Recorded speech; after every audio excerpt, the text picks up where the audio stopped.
Nongeye kubasuhuza abakunzi ba Soma Rwanda TV, ikiganiro n'imenya byinshi ni ikiganiro mugezweho na Steven Rwanda. General Omega wa FDLR yarengeye hehe? General Omega yaba akiriho? General uyu munsi tuvugana aherereye hehe? Niba ushaka kumenya amateka y'uyu mujenerali wayoboraga cyangwa se uyoboye FDLR, urakurikirana iki kiganiro ugitangire mpaka kugeza kirangiye. Reka mbatangirire sasa. Kora subscribe kuri Soma Rwanda TV. Kuva mu mpera za Mutarama umwaka 2025, umuyobozi w'umutwe w'iterabwoba wa FDLR Ntawunguka Pacifique uzwi nka General Omega yavuzweho inkuru nyinshi zahujwe n'urugamba rw'ihuriro rwa M23 rwo gufata umujyi wa Goma n'ibindi bice bihana imbibi byo mu burasirazuba bwa Repubulika Iharanira Demokarasi ya Kongo. General Omega wigeze kuvuga ko azataha mu Rwanda mu gihe ruzaba rutakibarizwamo umututsi. Yarusimbutse kenshi ubwo FDLR yagabwagaho ibitero mu bihe bitandukanye. Byinshi byahitanye ubuzima bw'abofisiye barimo Sylvestre Mudacumura wishwe mu mwaka 2019. Kuva mu mwaka 2022 ubwo abarwanyi ba M23 bakazaga umurego w'ibitero, General Omega n'abarwanyi bamurindaga muri FDLR bahinduye ibirindiro kenshi, bavuye Togo muri teritwari ya Rutshuru ahaherereye muri pariki Virunga, bajya Rusayo, bazamuka muri Bambiro muri teritwari ya Masisi n'ahandi.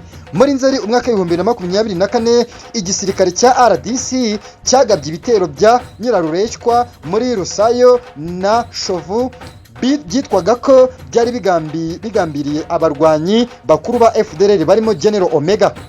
Mu gihe leta y'iki gihugu yari ikomeje gushyirwaho igitutu n'amahanga kugira ngo isenye uyu mutwe w'iterabwoba, byamenyekanye ko mbere y'uko ingabo za RDC zigaba iki gitero, General Major Peter Chirimwami cyangwa se Chirimwami Nkuba wayoboraga intara ya Kivu y'Amajyaruguru yaburiye FDLR abarwanyi b'uyu mutwe hamwe n'abayobozi bawo bahunga mu ibanga.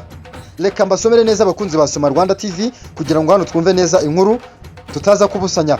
Byamenyekanye ko mbere y'uko ingabo za RDC zigaba iki gitero, General Major Peter Chirimwami Nkuba wayoboraga intara ya Kivu y'Amajyaruguru yaburiye FDLR abarwanyi b'uyu mutwe hamwe n'abayobozi bawo bahunga mu ibanga berekeza Kanyamahoro, ahubwo yarashwe abarwanyi ba PCRC ya Juvena Kilayari. Reka turebe ese General Omega uyu mugabo uyobora FDLR yaba akiriho? Ku tariki ya 25 Mutarama ku mbuga nkoranyambaga hatangiye gukwirakwira amakuru ahamya ko General Omega yishwe n'abarwanyi ba M23. Aya makuru yabanje gufatwa nk'ukuri, ariko nyuma haboneka andi aca amarenga ko uyu murwanyi yaba akiriho. Umuvugizi wa FDLR Chuwa Ngoma we yatangaje ko amakuru avuga ko General Omega yapfuye atari ukuri, ati uwo muyobozi w'ingabo zacu nta kibazo rwose, ari mu mirimo, araganje kandi akomeje guteza imbere umutwe wacu, rwose ni muzima, imirimo ari kuyikora nk'uko bisanzwe. Mu gitondo cya tariki ya 2 Werurwe humvikanye inkuru ya M23 igiye gushyikiriza u Rwanda abarwanyi ba FDLR yafatiye ku rugamba, barimo ufite ipeti ryo ku rwego rwa General, ariko amazina ye ntiyari yakamenyekanye. Ofisiye mukuru wa FDLR washyikirijwe u Rwanda icyo gihe nuwahoze ari umunyamabanga mukuru w'uyu mutwe w'iterabwoba, Brigade General Gakwerere Ezekiel uwamugwaga mu ntege. Munyihanganire bakunzi ba Soma Rwanda TV, nababwiye ko mba mbasomera ni kuri Soma Rwanda TV. Soma yego, uwamugwaga mu ntege mu boherejwe ni Meja cyangwa se Majoro Ndayambaje Gilbert wamenyekanye nka Rafiki Castro. Nyuma y'iki gikorwa, ikibazo cy'amatsiko itangazamakuru ryari ritegereje kubaza abayobozi ba M23 ni niba bafite General Omega. Gusa umuvugizi wungirije w'ihuriro Dr. Balinda Oscar yasubije ko batigeze babona uyu murwanyi. Aganira n'igihe cyangwa se nkuko nababwiye ko iyi nkuru ndi kubasomera ndi kuyikesha igihe.com, ubwo yaganiraga n'igihe, Dr. Balinda yagize ati General Omega amakuru ye muzayamenya, tuzayatanga vuba aha, turacyamushakisha. Nge nageze mu indaki ya General Omega iri Kanyamahoro munsi y'ikirunga cya Nyiragongo, nta urimo, ariko n'umurambo we ntawo twabonye. Umukuru wa Chuwa Ngoma na ya Dr. Balinda yacaga amarenga ko General Omega ushyigikiwe na leta ya DRC yaba atarapfuye gusa. Irengero rye ryakomeje kuba urujijo. Bakunzi basoma Rwanda TV, uyu mugabo mu by'ukuri aka kanya tuvuganya cyangwa se tuvugana yaba aherereye hehe? Mu gihe hari hakiri urujijo ko ntawunguka muri Werurwe, umuvugizi w'ingabo z'u Rwanda Brigade General Ronald Rwivanga yatangarije John Afrique ko atigeze yohererezwa u Rwanda. Icyo gihe byavugwaga ko M23 ifite undi ofisiye mukuru wa FDLR. Brigade General Rwivanga yagize ati: "Ntabwo twashyikirijwe Pacifique Ntawunguka. Dutegereje kureba niba ari we wafashwe cyangwa niba yarapfuye cyangwa akiriho." Umuyobozi w'ingabo z'u Rwanda zikorera mu ntara y'Uburengerazuba General Major Nkubito Eugene tariki ya 21 Kanama yagaragarije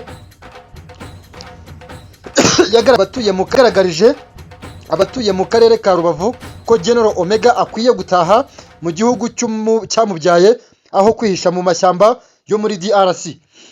General Major Nkubito ati: "Umuntu bita Ntawunguka Pacifique uyobora FDLR, abana be n'umugore bari mu Rwanda.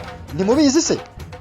Njyewe namugira inama nk'uko abana be bajya babivuga, akwiye kwitahira niba yumva ashaka kubaho, hapana gupfa nabi aho kugira ngo abwe mu mashyamba yaza, kuko u Rwanda ruramukeneye ndetse n'abana n'umugore we baramukeneye. Mwabwira akora iki muri ariya, mwakwibwira ko yaba ari gukora iki muri ariya mashyamba? Ashaka kuzana y'iki cyananiranye?"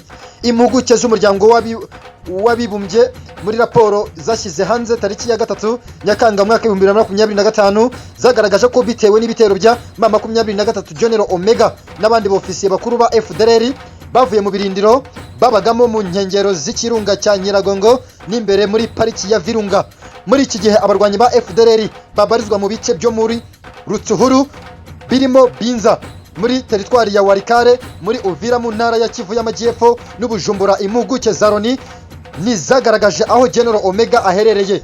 Ntawunguka Pacifique yavukiye muri segiteri Gasebeya, Komoni Gaseke muri perefegitura ya Gisenyi umwaka w'igihumbi 1964. Ubu ni mu karere ka Ngororero mu ntara y'Uburengerazuba.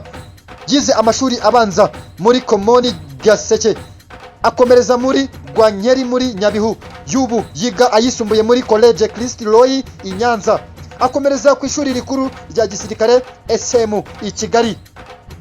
Ingabo zatsinzwe XFA cyangwa se XFA zamwohereje kwiga amasomo yo gutwara indege mu Misiri, mu Bugereki no mu Bufaransa hagati y'igihumbi 1990 ndetse ni mu gihumbi 1994.